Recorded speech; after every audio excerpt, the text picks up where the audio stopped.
Assalamualaikum warahmatullahi wabarakatuh. Bismillahirrahmanirrahim. Alhamdulillahi rabbil alamin. Wassalatu wassalamu ala asyrafil anbiya'i wal mursalin wa ala alihi wa sahbihi ajma'in. Allahumma alimna ma yanfa'una wa anfa'na bima 'allamtana. Subhanaka la ilma lana illa ma 'allamtana innaka antal alimul hakim wa la haula wa la quwwata illa billah. Kita sambung perbahasan kita daripada fasal At-Tadhkir bi Ayyamillah. Itu kita masih lagi berada pada tempat yang Syah Waliullah menyebut kepada kita kisah-kisah yang diulang di dalam Al-Quran. Yang pertama kisah Nabi Adam dan Iblis. Tu kita telah bincang panjang dah.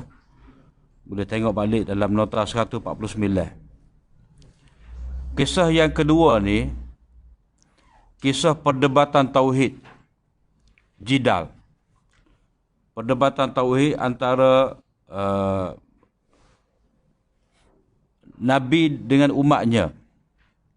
Seperti perdebatan Nabi Nuh, Nabi Hud, Nabi Saleh.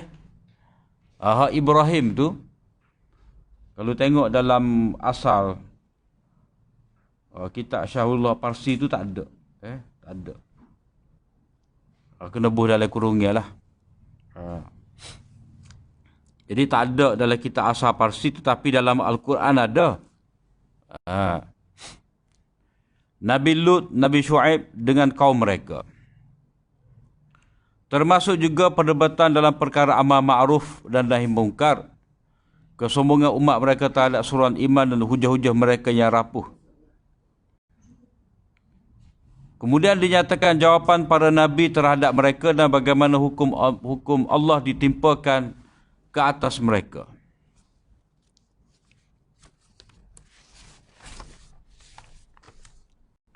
Di samping pertolongan Allah kepada para Nabi dan pengikut mereka.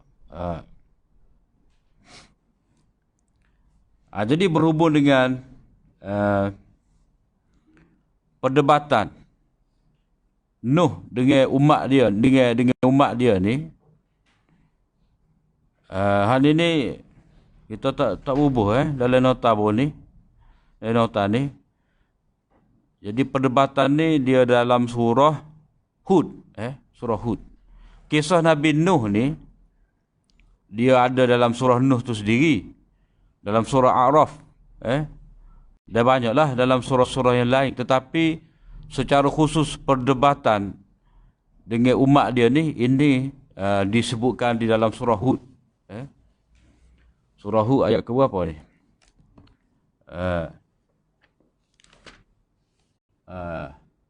Kita tengok dia daripada awal lagi, tetapi yang disebutkan perdebatan ni pada ayat 32. Qalu ya Nuhu qad jadaltana fa'aktharta jidalana fa'tina bima ta'iduna in kunta minas sadiqin. Mereka itu berkata, wahai Nuh, kamu telah berdebat dengan kami dan kamu banyak sangat ni berjidal, membantah kami. Maka mengapa tidak kamu mari sahaja apa yang kamu telah janjikan kepada kami, yakni azab ini kalau kamu orang-orang benar. Jadi cerita perdebatan ni dia bermula daripada ayat 25 lagi. 25 lagi.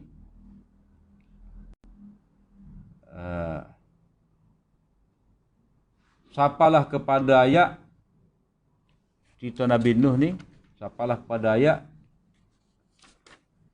berapa?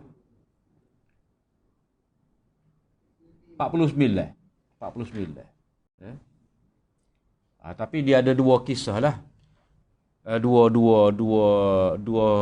peringkat. Satu peringkat sebelum azab mari, satu peringkat sebaik sahaja azab tu mari. Itu cerita Nabi Nuh dengan anak dia. Jadi yang dikatakan perdebatan antara Nabi Nuh dengan umat dia ni, biasanya perdebatan ni dia peringkat yang kemuncak lah. Sebab dakwah para anbiya ni dia bermula dengan dakwah bil hikmah. Ud'u ila sabili rabbika bil hikmah wal mau'izatil hasanah wajadilhum billati hi ahsan. Serulah mereka itu kepada jalan Tuhan kamu dengan hikmah dan nasihat yang baik, dan berdebatlah dengan cara yang terlebih baik. Jadi dalam surah Hud ni, peringkat ketiga tadilah peringkat debat. Adapun peringkat dakwah, macam mana berdakwah dengan cara hikmah tu, itu ada dalam surah Nuh. Surah Nuh, juzuk 29. Nabi Nuh kata, Fakultus taghfiru rabbakum. Innahu kana ghaffara yursilis sama'a alaikum midrara wa yumdidkum bi amwalin wa banin wa yaj'al lakum jannatin wa yaj'al lakum anhara. Jadi dakwah Nabi Nuh dengan cara hikmah tu ada dalam surah Nuh tu sendiri. Itu Nabi Nuh menyebut janji dia untuk memberi, untuk minta istighfar, keampunan untuk umat mereka. Dan umat mereka ni, umat Nabi Nuh ni, diminta juga supaya mereka ni tinggal syirik mereka itu, memohon ampun daripada Allah SWT. Faedah daripada istighfar ni, yursilis sama'a alaikum midrara. Allah SWT akan hantar awan yang membawa hujan. Allah Ta'ala akan berikan anak pinak. Allah SWT akan tumbuh-tumbuhan apa semua tu, dan Allah SWT akan alirkan sungai-sungai penuh dengan air. Jadi itu dakwah bil hikmah. Maknanya menyebut faedah daripada menerima agama tauhid. Faedah daripada menerima agama tauhid tu, apa faedah dia? Itulah hikmah. Kemudian lepas pada tu adalah mau'izah tu. Malakum la tarjuna lillahi waqara. Maknanya nasihat demi nasihat diberikan kepada mereka. Jadi bila siapa mereka wajadilhum billati hi ahsan ni, mana kita tengok mana? Ni. Surah Hud ni menceritakan kepada kita mujadalah billati hi ahsan. Mujadalah billati hi ahsan. Jadi bila kata berdebat ni, dia tentulah alik pihak umat dia ni adalah hujah-hujah mereka tu. Tapi tidak dikatakan sebagai hujah. Itu dikira sebagai syubhat. Syubhat. Maknanya umat Nabi Nuh ni, sebagai satu umat yang mengingkari Rasul, dia rasa hak dia tu betul. Dan hak itulah dia kemukakan kepada Nabi Nuh. Alik dia tu dianggap sebagai hujah, tetapi Al-Quran kata itu syubhat. Salah faham. Dalil yang rapuh. Tidak layak diangkat menjadi hujah nak lawan dakwah Rasul. Maka bila mana mereka itu mengemukakan syubhat, mana dia kata kita ada dalil juga. Tapi itu sebenarnya syubhat. Jadi kalau kita tengok pada ayat apa? Ayat 26 tu, alla ta'budu illallah inni akhafu alaikum azab yaumin alim. Itu adalah dakwah dan inzar, amarah. Dah. Jadi bila Nabi Nuh ajak kepada tauhid tadi, faqala al-mala'ul ladzina kafaru min qaumihi, maka orang-orang pemuka, pembesar yang kafir di kalangan umatnya itu berkata, manara, kami hanya lihat engkau ni illa basyaram mislana, hanya orang seperti kita. Ini syubhat. Syubhat mereka yang pertama. Mereka tidak mahu menerima dakwah Nabi Nuh ni. Dia kata serupa ya kita dua. Itu syubhat mereka yang pertama. Kemudian dia kata syubhat yang kedua, wa ma naraka taba'aka illa allazina hum araziluna badiyar ra'yi. Kami tidak melihat engkau ni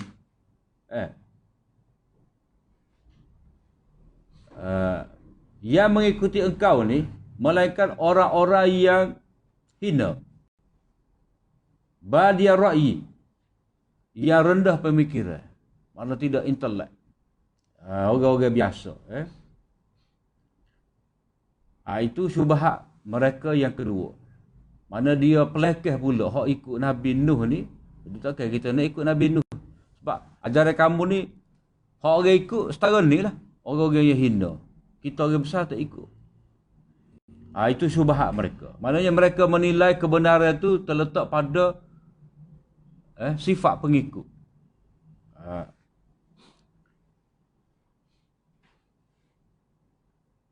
Wa ma nara lakum alaina min fadlin. Kamu tidak ada kelebihan. Kami tak nampak ada kelebihan kamu ke atas kami sehingga kami perlu ikut kamu. Serupa je. Ini semua mereka buat dalil bahawa Nabi ni serupa kita. Jadi tak perlu kita nak ikut. Itu syubhat yang kedua. Syubhat yang ketiga, bal nazunnukum kadzibin. Mereka tuduh Nabi sebagai pendusta. Jadi itu hujah-hujah ataupun syubhat-syubhat yang dikemukakan oleh kaum Nabi Nuh kepada Nabi Nuh.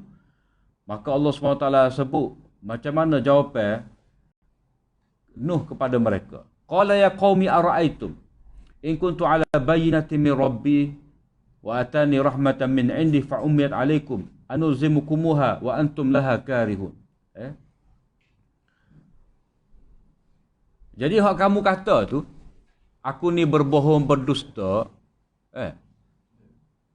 aku ni berbohong berdusta ni, kalau aku mengikut hidayat daripada Tuhan aku, kamu nak kata lagu mana? Jadi hak mari kepada aku ni wahyu, ia merupakan rahmat. Tapi kamu tu tak nampak. Tak nampak.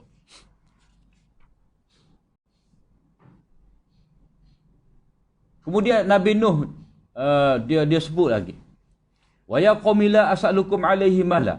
Mana aku ni ikhlas, tidak ada nak minta apa-apa upah daripada kamu. In ajriya illa 'ala Allah.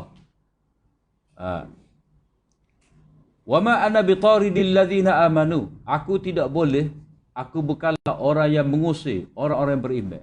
Maknanya ajaran aku ni ya daripada Allah Taala ni terbuka.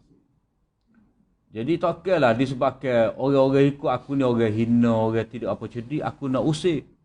Nak pilih. Mana nak pilih hak ikut aku ni orang terbaik. Tidak. Sebab agama ni dia terbuka kepada semua orang. Jadi syubhat mereka tadi dia kata hak layak. Kalau kamu benar, maka orang seperti kami ikut. Masalahnya orang hak ikut kamu ni, orang-orang hak dhaif. Jadi sekarang ni bila kami orang cerdik, orang bangsawan tak ikut kamu, mana kamu tak betul. Jadi dia apa? Kaum Nabi Nuh ni dia berhujah bahawa kebenaran tu terletak pada orang-orang kaya, orang-orang mulia. Sedangkan kebenaran ni mari daripada Allah SWT. Siapa-siapa yang cerah mata hati dia, maka dia akan dapat ikut hidayat ni. Dia tahu. Walaupun dia hina, walaupun dia miskin, tetapi dia diberi mata basirah, mata hati, dia tahu ini adalah ajaran daripada Allah Ta'ala yang membawa rahmat.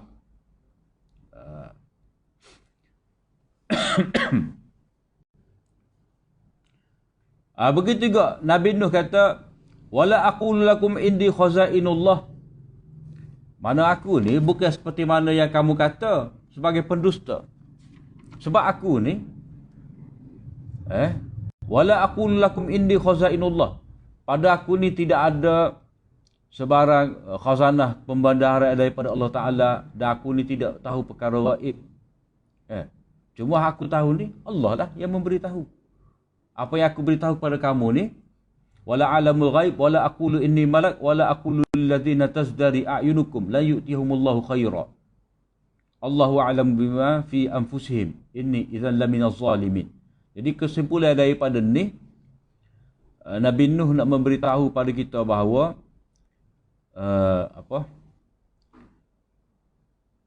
dia tak ada ilmu gaib, melainkan Allah yang memberitahu. Mana dia tidak berdusta. Sebab apa-apa yang Nabi Nuh memberitahu pada mereka ni, kalau beriman dapat syurga, kalau engkau kufur dapat neraka, itu perkara gaib. Jadi Nabi Nuh nak memberitahu macam mana kalau tidak ada wahyu daripada Allah SWT.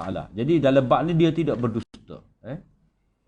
Jadi perdebatan disebutkan juga bersama dengan perdebatan ni, bila kata perdebatan mesti adalah syubhat di pihak yang batil dan hujah-hujah yang menghapuskan kebatilan mereka itu hak mari daripada Nabi. Itu contoh perdebatan Nabi Nuh dengan dengan umat dia. Kemudian lepas pada ni, Syahullah menyebut perdebatan Hud, perdebatan Nabi Hud dengan kaum Ad ni.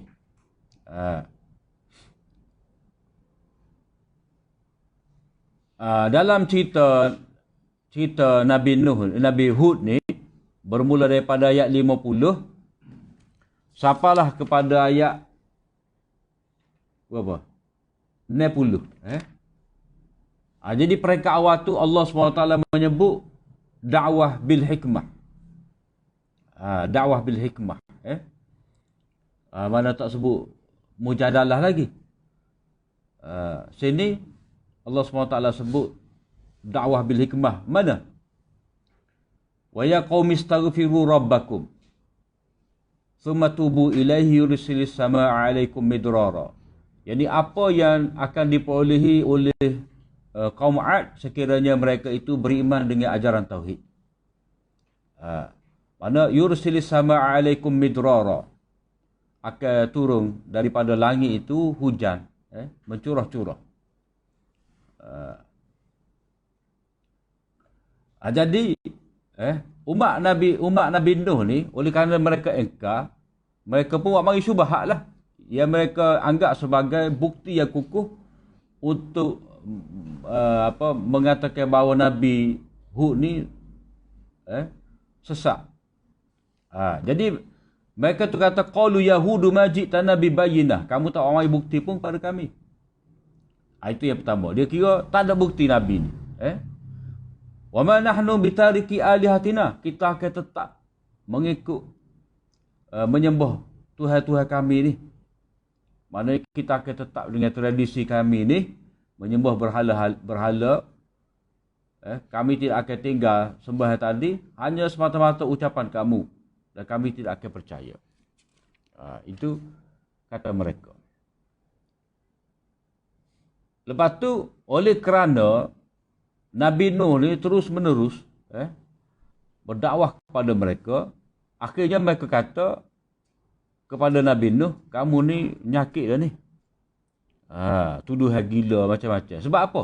Sebab kamu telah qasad, telah mempertikaikan Tuhan-Tuhan kami, maka Tuhan-Tuhan kami ni menimpakan kepada kamu kejahatan. Inna qulu ila ataraka ba'du alihatina bisu. Jadi kita tak boleh nak ayat malaikat kamu ni telah ditimpakan dengan kejahatan, dengan sebab kamu telah menghina Tuhan-Tuhan kami, maka Tuhan-Tuhan kami membalas kepada kamu dengan kejahatan.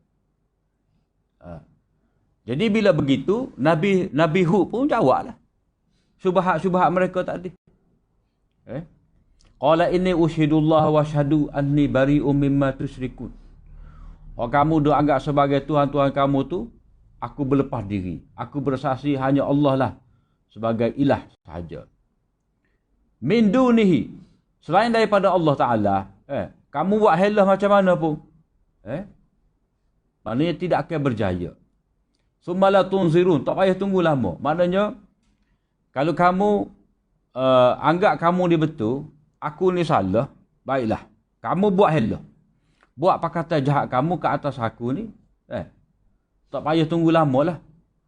Aku akan binasa.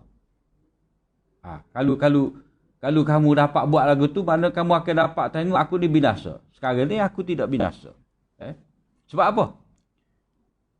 Sebab min dunihi, selain daripada Allah Ta'ala tidak ada siapa yang dapat memberi mudarat.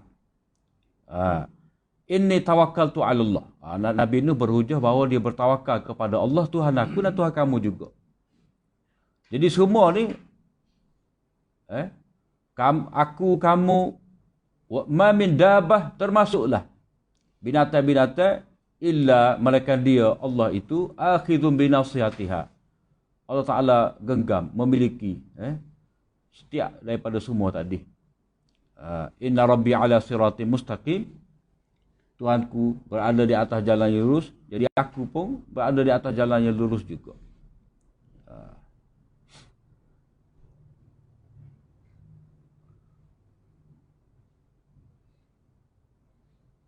Fa in tawallaw, kalau kamu berpaling, faqad ablaghtukum ma ursiltu bi ilaikum. Mana tak ada gapo dah bagi aku. Cukup dah tanggungjawab aku. Aku telah menyampaikan apa yang telah diutuskan aku membawanya ni, aku telah sapa. Kalau kamu berpaling, itu atas kamu. Dan kamu nak berpaling ni tak boleh.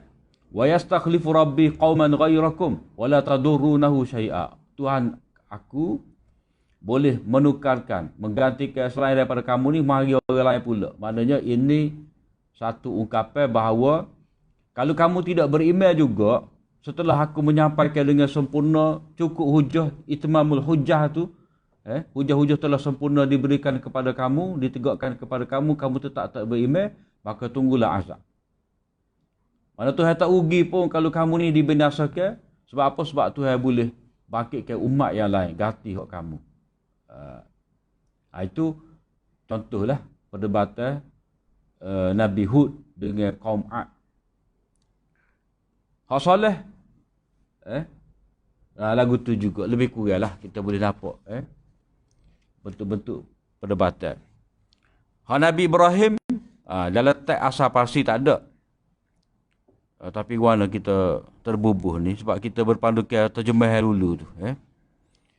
Tapi perdebatan Nabi Ibrahim dengan umat dia ada. Dengan yang dikatakan sebagai Namrud tu.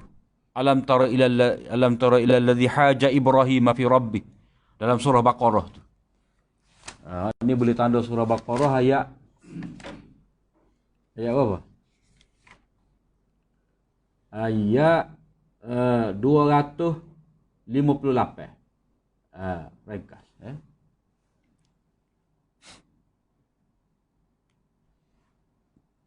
Perdebatan Nabi Lut dalam surah Hud juga. Dalam surah Hud juga. Nabi Syuaib pun dalam surah Hud. Kemudian hak perdebatan besar ni, perdebatan antara Musa dengan Fir'aun. Itu dalam surah Syu'ara. Dalam surah Syu'ara.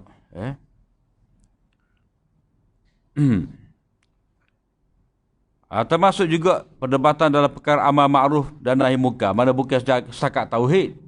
Disebutkan juga dalam bab amal ma'ruf dan nahi munkar. Hal ini kita boleh tengoklah berkenaan dengan perdebatan Nabi Lut dengan umat dia dalam surah Hijr. Dalam surah Hijr juzuk 14 tu.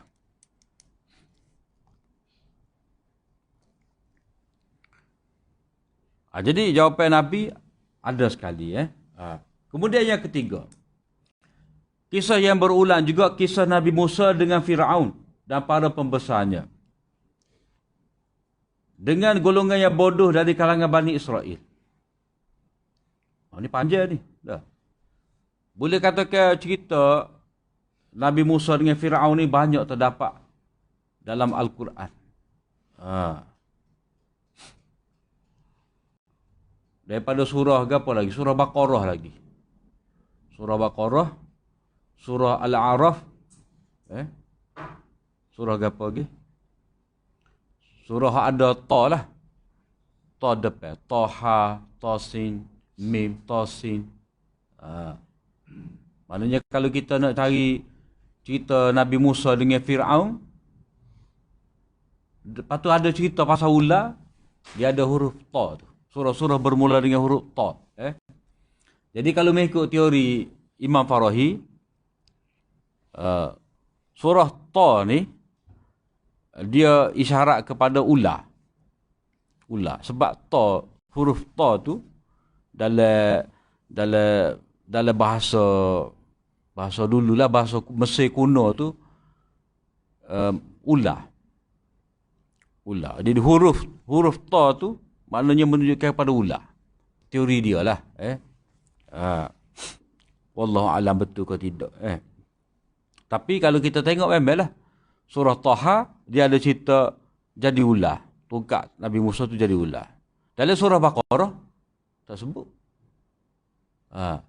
Walaupun cerita Nabi Musa dengan tongkat dia ada. Tak. Tapi tongkat tidak menjadi ular dalam surah Baqarah. Tapi masalahnya surah Al-A'raf ada cerita ular. Tapi tak ada ta, alif lam mim sad. Wallahu a'lam laka.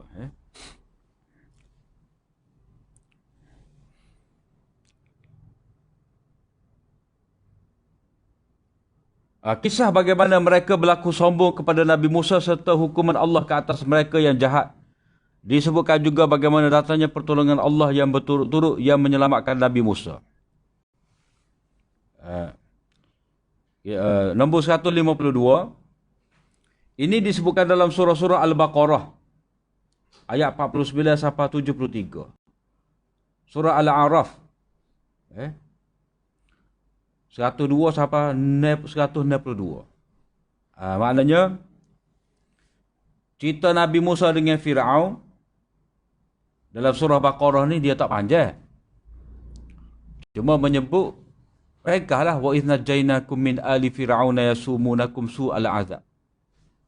2-3 ayat tu je. Lepas pada tu cerita tentang perangai kerana Bani Israel yang terpaksa Nabi Musa layan.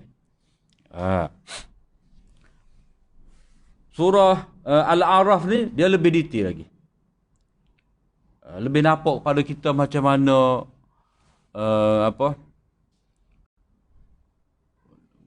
Nabi Musa berdakwah kepada Firaun, dan lepas pada tu macam mana kerana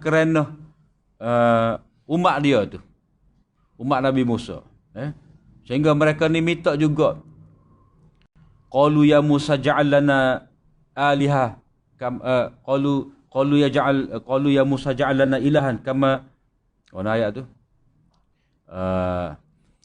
mana demo tu minta daripada Nabi Musa, kita nak berhala jugalah seperti mana demo tu ada berhala. Wajawazna bi bani Israil al-bahra fa'atau ala qaumi ya'kufuna ala asnamin lahum qalu ya Musa ja'al lana ilaha kama lahum aliha. Jadi bila mana Nabi Musa tu berjaya membawa mereka melepasi laut tu, dah. Tiba-tiba mereka melalui dekat dengan satu kaum yang tengah ya'kufun. Mana mengguk, menghadap berhala mereka itu. Tiba-tiba Pok Bani Israel kata, kita nak juga seekor. Tu seperti mana mereka tu ada. Nak dalam bentuk lembaga. Jadi nyakit berhala tu terbawa-bawa walaupun mereka ni selamat daripada Firaun tadi. Masih lagi nak menyembah berhala. Itu kebodohan mereka lah. Kisah bagaimana mereka berlaku sombong kepada Musa. Ini dalam surah Maidah. Idhhab anta wa rabbuka faqatila inna hahuna qa'idun. Musa mugilah dengan Tuhan kamu tu. Pergi, kita nak duduk sini. Tak segi. Tu biadab, sombong. Maka Allah Ta'ala hukum tu yatihuna fil ard. Jadi mereka tu bingung di pada pasir selama 40 tahun. Arba'ina sanah. Tu dalam surah Maidah. Syu'ara Al-Qasas.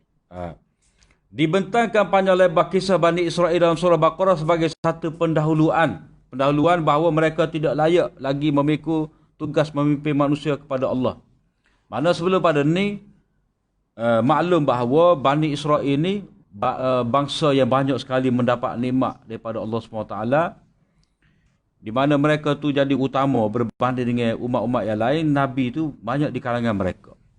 Tapi bila kita baca surah Baqarah awal-awal lagi, menyebut kepada kita kerana Bani Israel ini isyarat perpindahan jawatan khilafah ni daripada Bani Israel kepada Bani Ismail, daripada bangsa Yahudi pergi kepada umat Arab, orang Islam hak bawa agama ni. Untuk bukan ini tu, untuk. Untuk melayakkan kembali dengan tugas ini, mereka disuruh supaya menerima Nabi yang baru dan kitab yang baru. Sebab itulah dakwah kepada Bani Israel, kepada Islam tu banyak sekali di awal surah Baqarah ni. Jadi ini semua berkenaan dengan mengapa kita baca surah Baqarah mula-mula lagi cerita Bani Israel. Baru lepas 40 ayat. Kita baca surah Baqarah tu, masuk Bani Israel rapat jik sampailah kepada ayat 120 100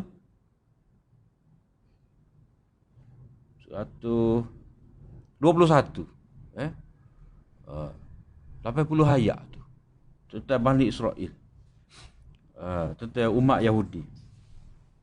Sebab perhatian khusus kepada Bani Israel kerana hijrah Rasulullah SAW ke Madinah. Dan Madinah tu adalah pokok Bani Israel tu. Bani Nadir, Bani Quraizah, Bani Mustalik. Bani Nadir dengan Bani Quraizah ni duduk di Khaybar.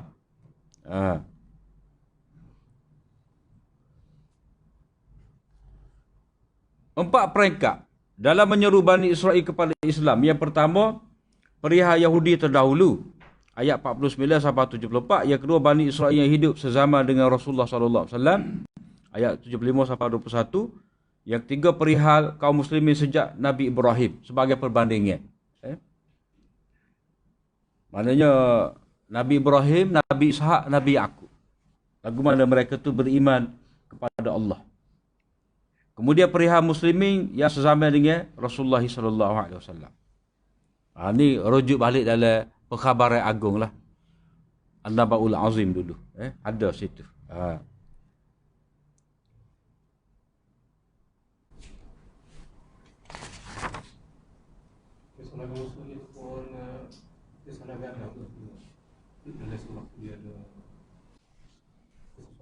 Khilafah. Mana?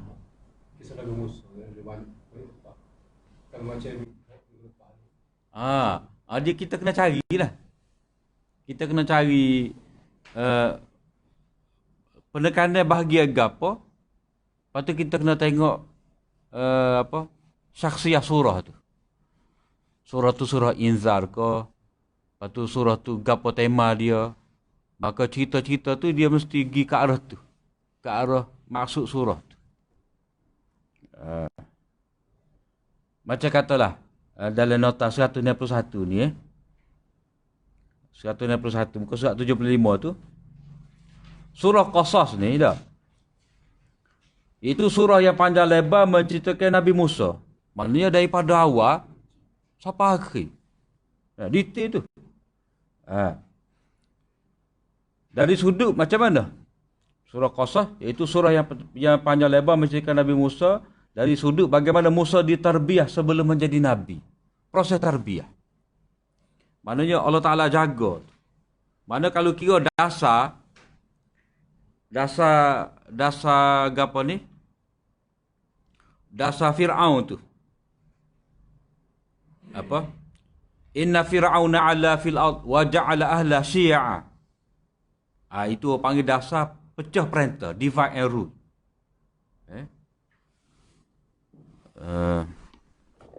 Kita ingat mana ayat Quran ni. Dalam ayat yang keempat, muka surat 385, surah Qasas, muka surat 385, ayat yang keempat lagi. Kalau kita ayat yang pertama, ayat yang ketiga. Natlu alaika min naba'i Musa wa Fir'auna bil haqq liqaumin yu'minun. Tu. Kami nak ceritakan kepada engkau Muhammad cerita Nabi Musa dan Fir'aun. Gapo Fir'aun? Inna Fir'auna ala fil ard. Mana dia bermahajalela. Wa ja'ala ahlaha syi'a. Dia menjadikan rakyat dia ni berpuak-puak. Berpuak-puak ni kalau istilah politik divide and rule. Mana kalau pemimpin tu nak terus berkuasa, dan jawatan dia tu tidak akan digugat oleh orang lain, maka dia akan jadikan biar pecah lah. Biar pecah. Maknanya kalau katalah Melayu dengan Melayu, Cina dengan Cina. Cina pula kalau ada kepentingan gini. Mana biar banyak puak. Kalau Melayu berapa puak boleh ada. Jadi masing-masing tu dia akan jaga puak dia.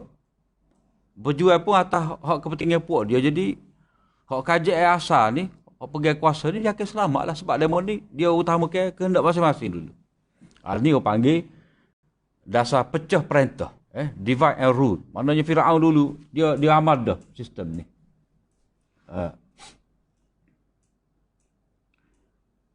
Yastad'ifu ta'ifatan minhum. Dia menindas. Satu kumpulan di antara mereka. Dia panggil appetite ke apa? Appetite dah, Yuzabihu abna'ahum. Dia sembelih. Ni orang panggil dasar ethnic cleansing. Dah. Pembersihan etnik. Penghapusan etnik. Mana dia bunuh habis. Mana jangan tinggal bakar lah. Hak lelaki ni. Dan dia membiarkan hidup wanita. Maknanya dia akan eksploitasi wanita ni. Ni dasar Fir'aun. Jadi macam mana suasana, maknanya ini apa yang akan dihadapi oleh Nabi Musa. Jadi untuk Nabi Musa ni berhadapan dengan kezaliman Fir'aun dengan macam-macam dasar yang tidak adil ni, maka Allah SWT terbiarlah Musa.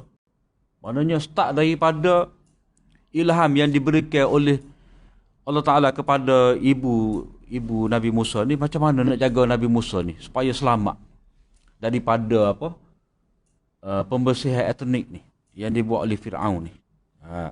Jadi maknanya Allah Ta'ala suruh ibu Nabi Musa ni letak Nabi Musa dalam peti, dijaga. Akhirnya berhenti di hadapan istana Fir'aun. Rupa-rupanya Nabi Musa ni dididik oleh Fir'aun. Macam mana? Maknanya patahlah. Mana Fir'aun ni dia patah dengan isteri dia. Mana pada masa tu dia tak ada dah dasar dia tu. Dasar dia tadi dia jen ni si beti ni. Fir'aun dia pok kibti. Dia tengok Nabi Musa ni, dia kata ni pok si beti ni, tidak kibti dia. Tidak bangsa aku ni, bangsa si beti ni. Mana dia kalau kira dia nak bunuh. Tapi isteri dia tu kata tak boleh. Akhirnya dia ditarbiyah. Tapi tarbiyah pun sampai satu masa buat kau cerita Allah SWT nak suruh dia tubik. Tu kena baca tengok molek lah. Satu persatu dalam surah Qasas ni. Jadi dalam surah Qasas ni keadaan sebelum Nabi Musa dibangkitkan macam mana suasana pemerintahan, keadaan politik pada waktu itu, keadaan Fir'aun pada waktu itu. Nabi Musa zaman dia kanak-kanak bermula daripada ayat 7 sampailah ayat ke 13. Kemudian ayat 14 sampailah ayat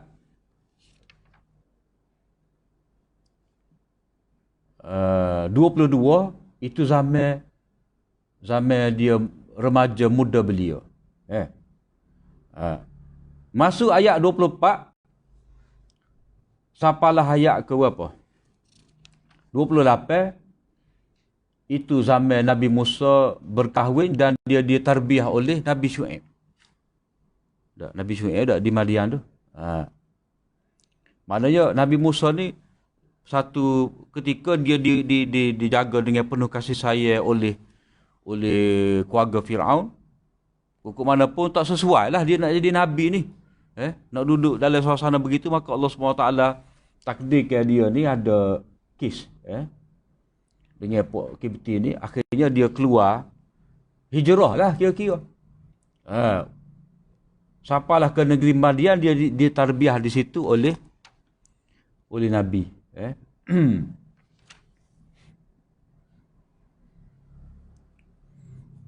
Itu tarbiyah dia. Kemudian oleh kerana dia ni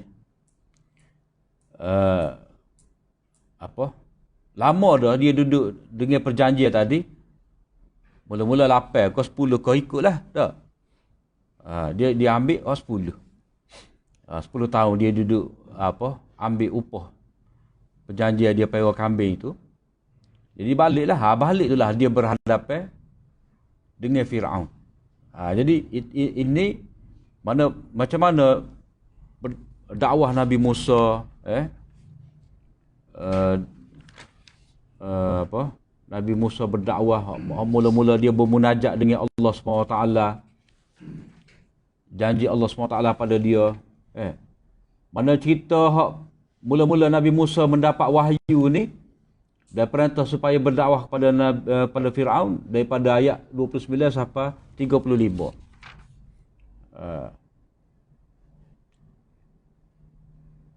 Itu bahagian Nabi Musa mendapat wahyu. Kemudian Nabi Musa turun berdakwah ayat 36 sampailah kepada ayat apa?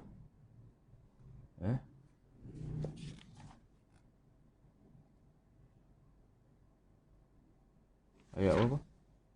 50. Ayat 50. Ayat 50. Itu maknanya surah tarbiyah.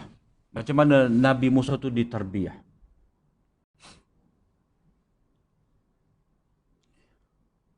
Manakala kisah perjuangan baginda menghadapi manakala kisah panjang lebar tentang Nabi Musa dalam surah Taha pula, itu dari sudut perjuangan baginda menghadapi Firaun sehingga detik kebinasaan Firaun.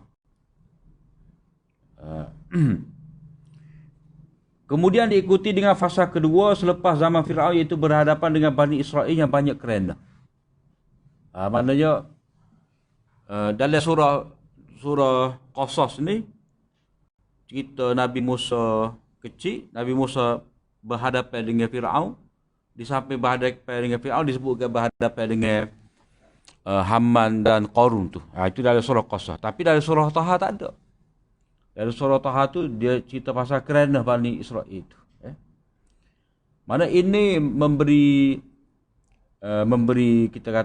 pengajaran kepada Nabi macam mana nak menghadapi macam-macam lah orang ni. Sebab Nabi ni dia berhadapan juga dengan pokok Arabi ni, Badui.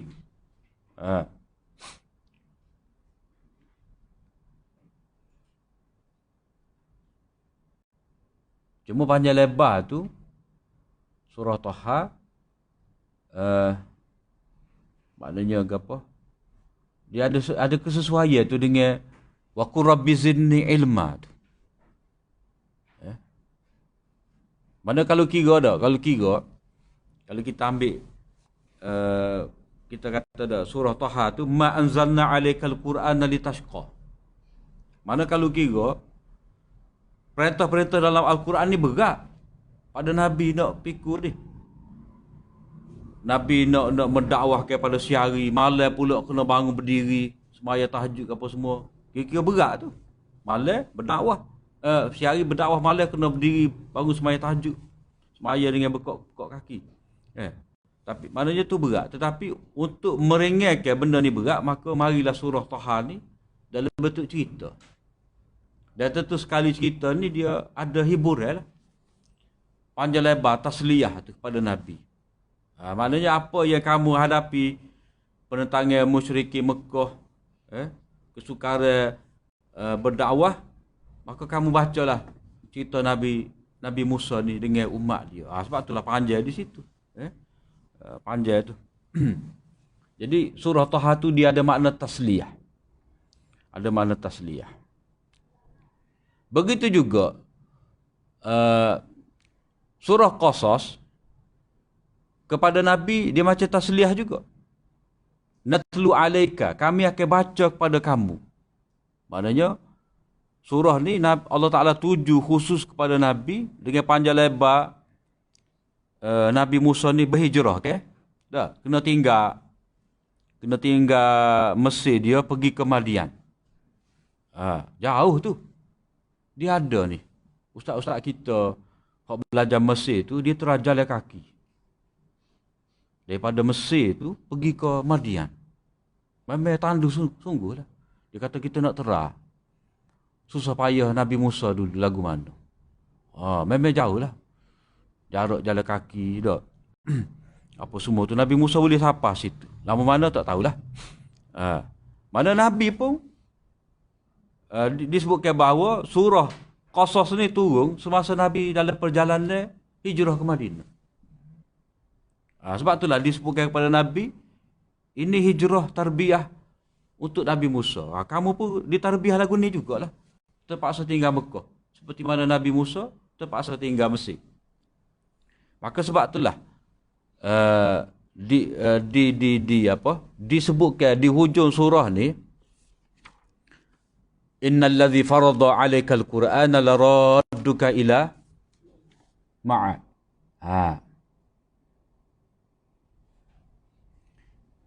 Ayat 85.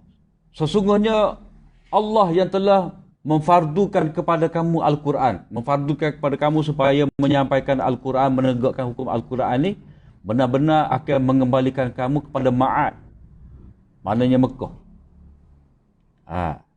Jadi samalah apa yang Allah SWT beritahu kepada ibu Nabi Musa ni, bahawa dia akan mengembalikan Musa ni kepada pangkuan engkau. Maknanya bila sapa di istana tu Nabi Musa teriak. Tak akak suruh daya-daya untuk beri susu, tak sih. Akhirnya dibawa ibu Nabi Musa tu sendiri.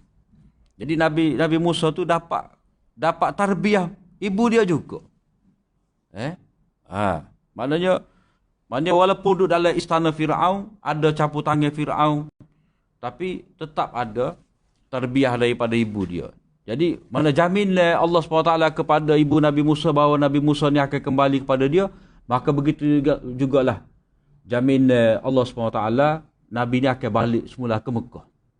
Yang ni akan buka Fatah Mekah. Jadi semua tu tasliyah kepada Nabi. Kalau surah Taha tadi, untuk merengekkan penerima Al-Quran tu, dan kalau untuk surah Qasas ni, tasliyah untuk Nabi bahawa Nabi ni akan kembali semula ke Mekah tu. Mana tidaklah beratlah kepada Nabi untuk meninggalkan Mekah. Sebab berat juga tu. Sebab tanah air dia tu. Tambah-tambah Madinah ni terkenal dengan negeri wabak. Mula-mula Nabi pergi, sahabat pergi, demam belaka.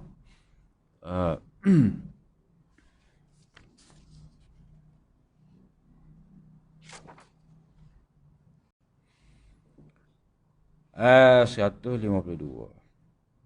Ayat keempat, muka surat 73. Kisah Nabi Daud dan Sulaiman. Pemerintahan, kemuliaan dan tanda-tanda kebijaksanaan mereka berdua. Ini contoh Nabi yang menjadi raja. Dan proses kehakiman yang dibuat oleh mereka. Ini disebutkan dalam surah Al-Anbiya, An-Namli, As-Saba, surah Saba dan Sad. Mana dua kali? Atas tak ada Tak ada atas tu. Syawalillah tak sebut nombor-nombor ayat tu.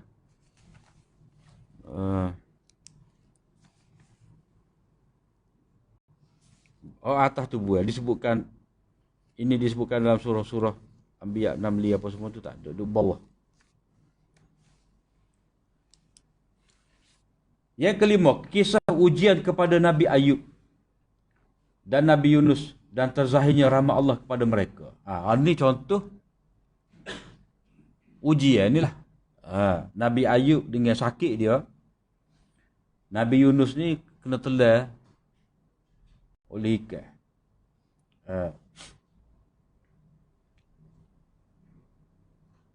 Surah Anbiya 83, Nabi Ayub ni surah Anbiya 83-84.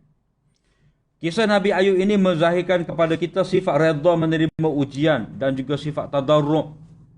Maknanya tunduk mengharap, berdoa pada Allah SWT oleh seorang Nabi dalam berdoa untuk meminta kesembuhan. Mana setara Nabi pun tetap minta sembuh daripada Allah Ta'ala.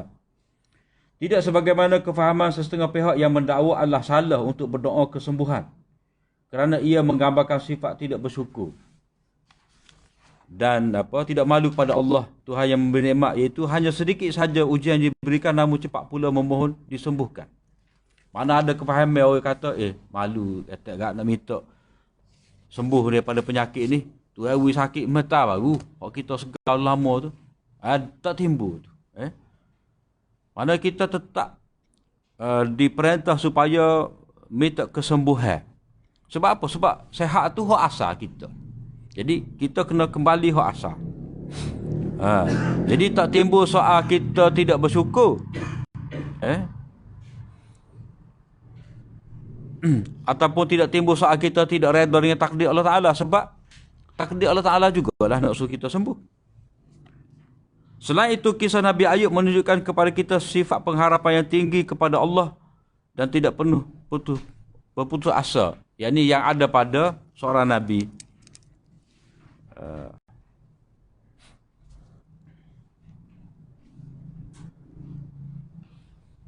Cuma dalam masalah ni kita pakai kaedah abhimu ma abhamahullah. Kita kena kekalkan dalam keadaan mubaham tidak jelas, apa yang Allah SWT sendiri tidak jelas. Maknanya tak payah carilah Nabi Musa ni nyakit ke apa. Nabi Ayub tu sakit ke apa. Tak payahlah sakit dia macam mana, lama mana. Kalau kita nak cari juga, maka kita akan terperangkap dengan Israiliyat. Jadi seperti usul yang kita baca baru ni, kisah-kisah lagu ni yang disebutkan oleh Al-Quran kepada kita dengan tidak detail ni, mana hal tidak detail itulah, setakat itulah kita kena tahunya. Lebih daripada tu tak perlu tahu. Malah kalau tahu memudaratkan kita akan terjebak dengan Israiliyat. Kita akan guna riwayat-riwayat daripada Bani Israel yang maudhu', yang palsu.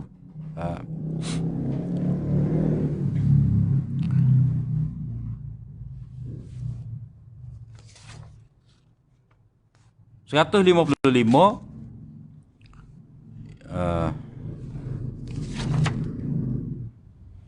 apa hak Nabi Yunus ni lah. Nabi Yunus mana pengajaran dia, mana dakwah ni dia kena cukup hujah lah kepada umat tu sebelum nak tinggal. Mana seorang Nabi dia tidak boleh cepat tinggal umat dia. Sebab apa? Sebab mungkin ada orang tertentu yang akan terima kemudian. Sebab orang ni kadang-kadang dia hari ni dia tak terima, mungkin esok lusa dia akan terima. Supalah kes Nabi berdakwah di Taif. Mana Nabi faham. Walaupun orang Taif, Bani Sakif tu tidak terima pada ketika tu, akhirnya dia terima jugalah kemudian orang Taif. Mana seorang Nabi dia kena bersabar menghadapi kerana umat dia.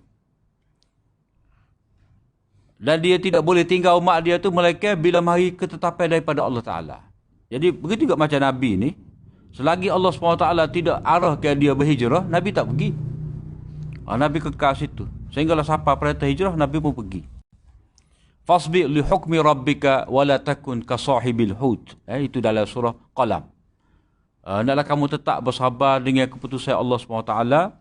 Tunggulah keputusan Allah Ta'ala lagu mana, dan jangan kamu jadi seperti sahibil hut. Nabi Yunus tu. Mana ada pengajaran berlaku tu.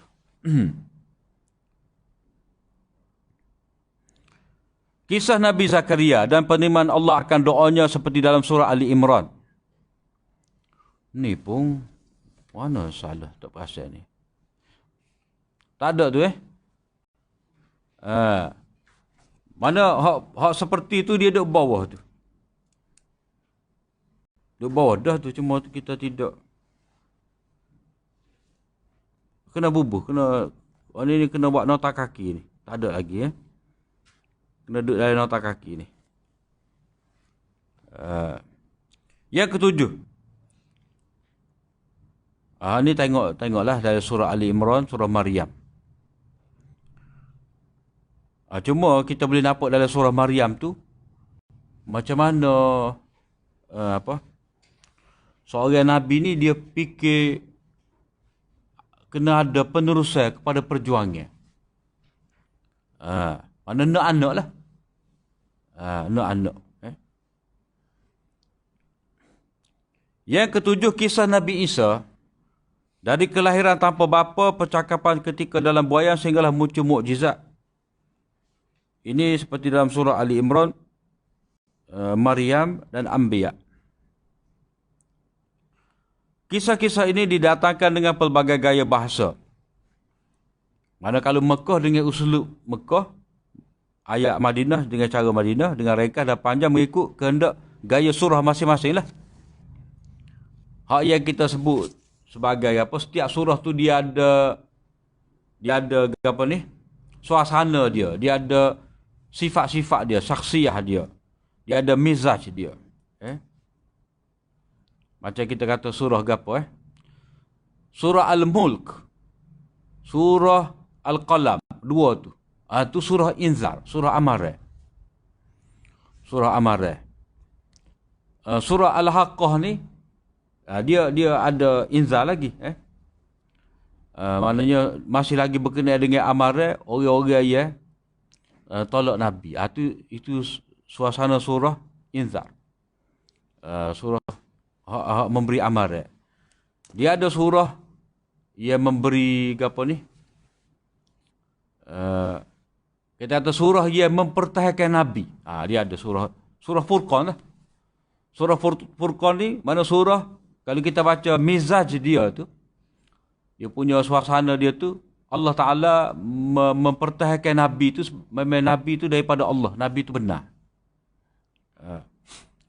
Kalau surah Yunus, Allah Ta'ala mempertahankan Al-Quran tu sendiri.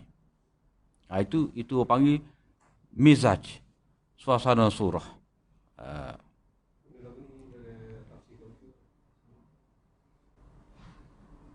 Saya kutuk asal. Teori saksiah surah ni saya kutuk. Ada juga tafsir islahi lah. Tafsir tadabbur Quran islahi. Cuma tadabbur Quran tu dia Urdu lah. Tapi bahasa Inggeris pun banyak dah bahasa Inggeris. Baqarah, Ali Imran, lepas tu sejadah ke bawah. Dia ada Inggeris belakang dah. Sejadah ke bawah. Dia panggil mizaj surah. Kita baca surah ni, dia macam kita masuk negeri lah kita kata dah. Kita duduk Malaysia. Bulan berapa ni? Panah. Bulan 2 panah Malaysia ni. Kita pergi Mekah, Madinah sejuk. Mana bila kita masuk satu surah, dia ada suasana dia, keluar surah lain ada suasana lain. Sebab surah tu sendiri kota. Maknanya benteng yang melingkungi perkampungan, kota. Jadi bila kita duduk dalam kota tu, dia duduk suasana dia lah. Macam kita duduk dalam bilik lah. Kalau bilik tak ada aircon, panas. Bilik kipas ni sejuk juga, tapi sejuk cara dia. Kalau masuk bilik aircon, lain lah sejuk. Jadi kita baca surah berarti kita masuk dalam satu suasana. Dan hak ni nak nanti ahli tafsir sebut secara khusus lagu tu payah juga sebenarnya. Dia kena tengok kecenderungan ahli tafsir tu lah. Tapi biasanya hak zaman kemudian ni, lepas daripada Farahi lah, kita boleh kata tafsir-tafsir hak ada pengaruh Farahi. Macam tafsir Manar.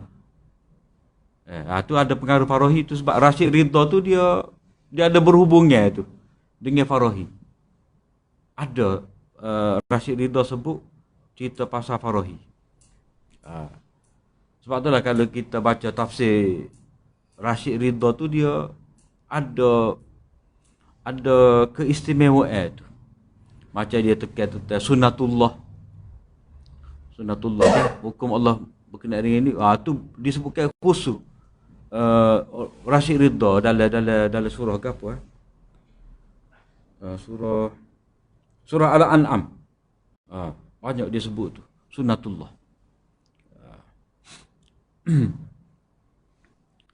Macam tafsir Tahrir wa Tanwir. Tu dia zamel lepas pada Rashid Ridha. Masa dia karat tu macam seolah-olah sezamel dengan tafsir Ridha. Lepas tu dia saling mempengaruhi. Sebab ahli tafsir ni kalau dia nak nulis tafsir, dia mesti ada depan dia tu kitab tafsir. Tak boleh elok dah. Dia nak tafsir start awal-awal, payah. Dia kena ada tafsir depan. Macam Baidawi, di hadapan dia tu ada Zamakhsyari.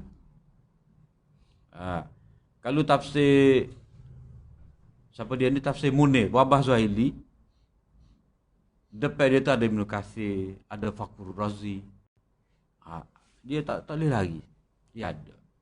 Sama ada dia akan nakal harfiah satu demi satu ataupun kita bang terasa. Ni butir ni sebenarnya ada situ. Cuma dia buat mari ibarat dia. Dia ada pengaruh tu daripada orang sebelum pada dia. Kemudian kisah yang disebut sekali atau dua kali sahaja.